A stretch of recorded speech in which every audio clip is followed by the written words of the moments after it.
Since the lockdown, you may have wised up to the game of lockdown, to the injections, the climate crisis, the migration, the trans agenda. And behind it all, or connected to it all, is the WEF. But who's behind the WEF? How did that come to pass? That's what we're going to be talking about in this video.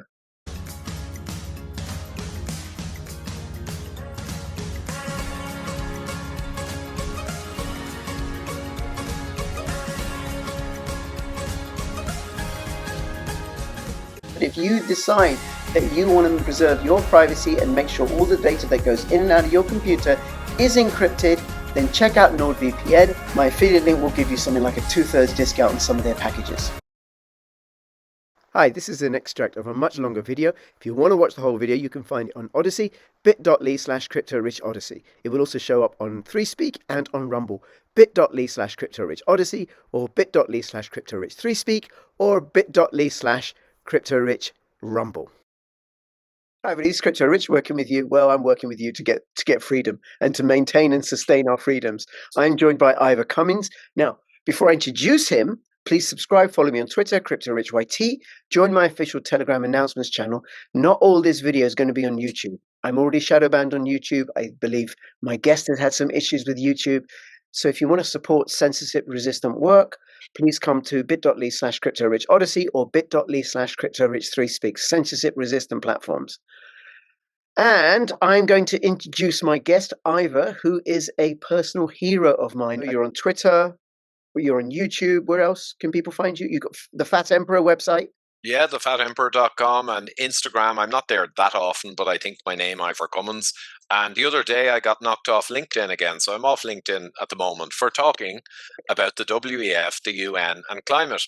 Quite specifically, that's what gets you knocked off now, the big topics. And then in March 2020, my wife had mentioned, I think in early March, she said, "Oh, should we get masks?" And I said, "Why?"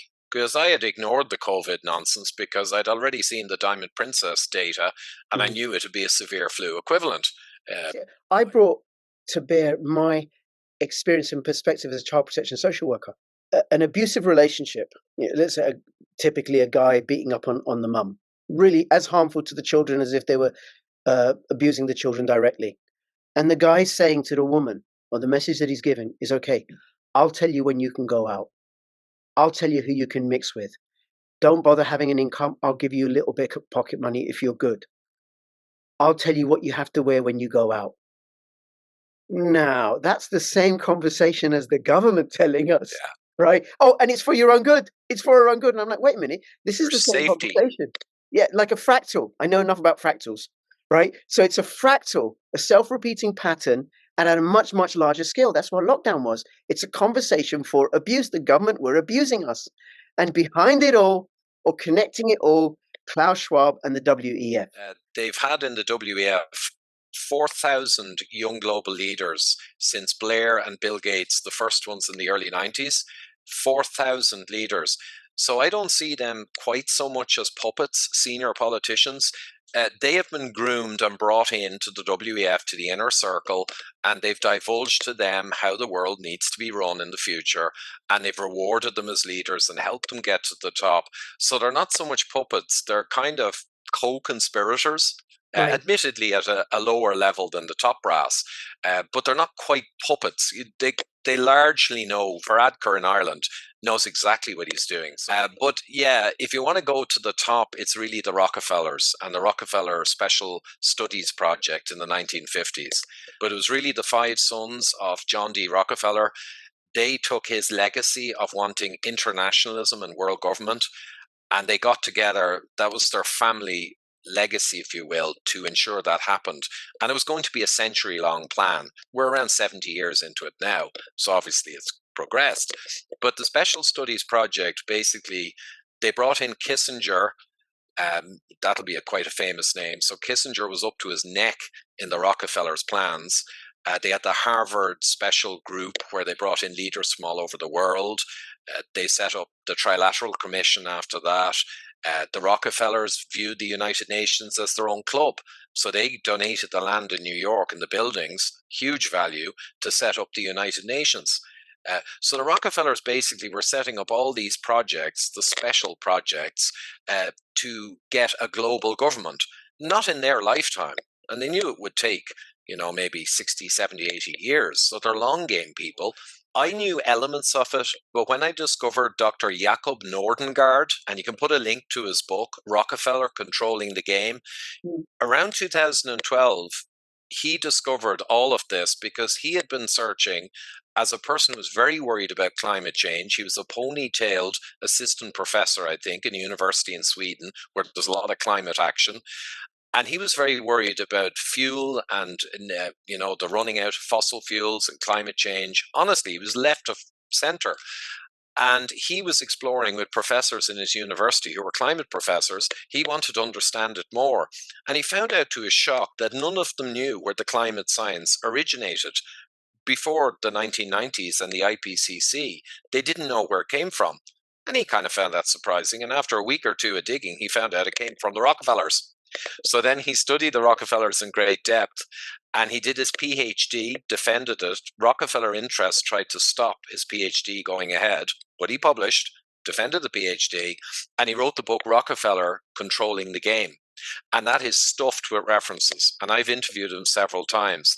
So I learned hugely from Dr. Nordengard, and we can put the link to his book. It's an amazing book, but fully referenced. Rockefeller and that group are a kingpin, and the full story of how we got to where we are today with the COVID madness, climate madness, all the trans madness, that comes from WEF. They're public about that. All of the story can be told from the Rockefellers to now, and it's all documented and published, and you can stand over every bit. Yes, the big banking families like Rothschild are at a higher level than the Rockefellers. And yes, it's their interests that are being progressed with all of this stuff, but they're not documented. We talk about the Rockefellers because it's all published and it's unassailable. I think some people may find this incredulous, like the idea of this sort of secret cabal or this project by this family that's going to impact the whole world, spanning many, many decades. That's just not possible. Except when I look at it from the level of fractals, I have a pretty large family. And if there were a couple of people, like my mum's siblings at the top, the elders, and they were to decide, okay, this is what we're going to do with our family. We're all going to move to this part of the world, or we're going to live like this, or we're going to undertake this project, or we want all our children and grandchildren and great-grandchildren to be home educated, for example. They would then initiate that conversation and put structures in place. Yeah. And then by the time the great-grandchildren were being home educated, they wouldn't necessarily know why, just that's what we do. That's just what happens. So at a much larger level, and I think it's the same thing with companies, and it's the same thing with societies.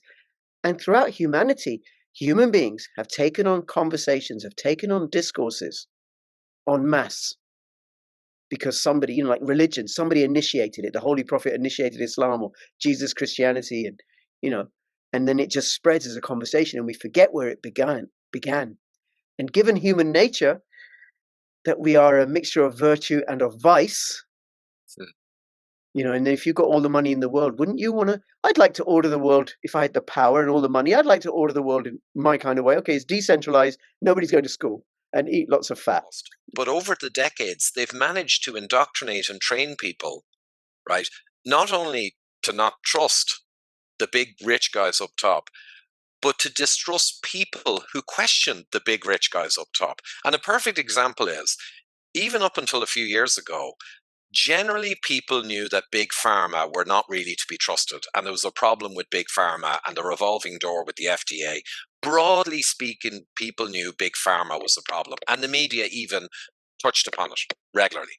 Yeah. And then in COVID, suddenly, big pharma became volte-face, the exact opposite. Big pharma was now the savior of mankind overnight. Yep. And that's the kind of thing that's astonishing to watch. And one of the most successful things over the last few decades, besides creating a godhead figure out of a class of drugs, which was vaccines, they somehow managed to make them godlike objects. All the other drugs, you could question them. You could question, I'll take that antihypertensive, but I don't really like that one. I haven't seen enough data. You were allowed to do that, but not vaccines. No. You're not allowed to say, well, I think this vaccine and that one are good. I'm not so sure about it. You're not allowed to say that. So over decades, they made anti-vax a weaponized slur of enormous power. And in COVID, it broke on our shores. But also conspiracy theory. That's a weaponized phrase that's been groomed for decades. And again, in COVID, it came into its own. It came to fruition. Anyone who said anything factual that pointed towards our real problem, it was a conspiracy theory. And it worked. Don't even bother looking into it. It's just a conspiracy theory. Don't even bother looking into it. In fact, attack the person who is asking questions. Attack them because they're a conspiracy theorist. And Crazy. they've actually turned out to be conspiracy prophets. Of course. From the start, right? No, just if people want to find me, I mean, currently, if you Google my name, you'll hit my YouTube, my Twitter, and my other stuff quite readily. I don't know if that'll last forever, but anyway.